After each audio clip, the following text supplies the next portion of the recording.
एक तरफ तो यकीनी तौर पर ये सिनेरियो हमारे सामने मौजूद है जिसकी तरफ आप इशारा कर रहे हैं। दूसरी तरफ जो पुलिस है, इंतज़ामिया, उनका ये मौक़िफ़ है कि जिन लोगों के घरों पर छापे मारे गए हैं वो 9 मई के वाक़यात में मुलव्वस हैं। वाक़यात से मुराद है चकवाल में तो ऐसा कोई वाक़या नहीं हुआ था, लेकिन जलसे जुलूस हुए थे और इस दौरान जो रोड ब्लॉक किया गया, जो नारे लगाए गए, तो वो मुकदमात कायम है, उनकी गिरफ्तारी के लिए ये किया गया है। ये मौक़िफ़ दुरुस्त है? लेकिन मीर साहब, अगर वो ये अगर मौक़िफ़ दुरुस्त मान लिया जाए तो ये उस वक्त अचानक क्यों शुरू हो गई? वो लोग तो यहाँ मौजूद थे पहले भी।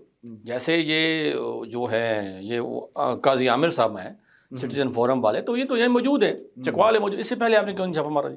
अच्छा, कदीर अल्ताफ़ लावा के घर आप घुसते हैं तो वो जामबायाल पहले मौजूद थे। इसी तरह ये अगर डुमन वाली साइड पे वो जो करामत पत्नी कौन से इस तरह के वसीम करामत होगा, तो ये लोग मौजूद है ना। अगर आपने इनको पकड़ना था तो आप उससे पहले पकड़ लेते। अब अचानक एक तरफ से उधर से कॉल आती है कि जी लोग हमारे बाहर निकलें।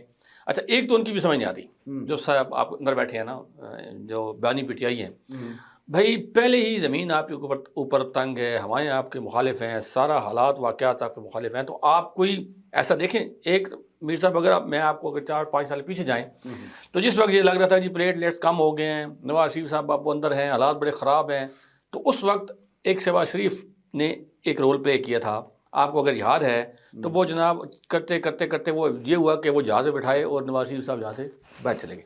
सियासत आप लचक का मुजाहरा जब तक नहीं करेंगे सर, तो आप ये भूल जाएं कि भाई बिल्कुल जो मैंने कह दिया ये हर्फ आखिर है, ये मुमकिन नहीं होता सर।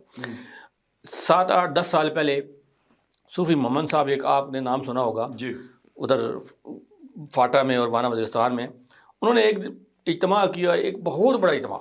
इतना बड़ा इज्तिमा मैं समझता हूँ कि शायद इस तारीख़ में नहीं होगा इस एरिया में या पाकिस्तान में, जितना बड़ा इज्तिमा उन्होंने इस वक्त कर दिया। अच्छा, वो ये मीनार पाकिस्तान ये कुछ भी नहीं था उसके मुकाबले में। अच्छा, वहाँ बैठे ना, वो सूफी साहब के ज़हन में ख्याल आया कि भाई ये इतने बड़े लोग, ये तो सारे लोग ही शरीयत क्या, ये तो कह रहे हैं भाई शरीयत नाफिज होनी चाहिए, चलो भाई इस्लामाबाद तरफ। वो जनाब ने ऐलान किया जी हम आ रहे हैं इस्लामाबाद। उसके बाद आज तक ना सूफी साहब को पता लगा है, ना कोई वो बंदे पता नहीं किधर गए हैं किधर नहीं। मतलब भाई आप रियासत के साथ नहीं लड़ सकते। रियासत को अगर आप कमज़ोर समझ रहे हैं तो ये आपकी खाम ख्याल है। ये कोई, मैं समझता हूँ कि ये इससे बड़ी बेवकूफ़ी कोई नहीं।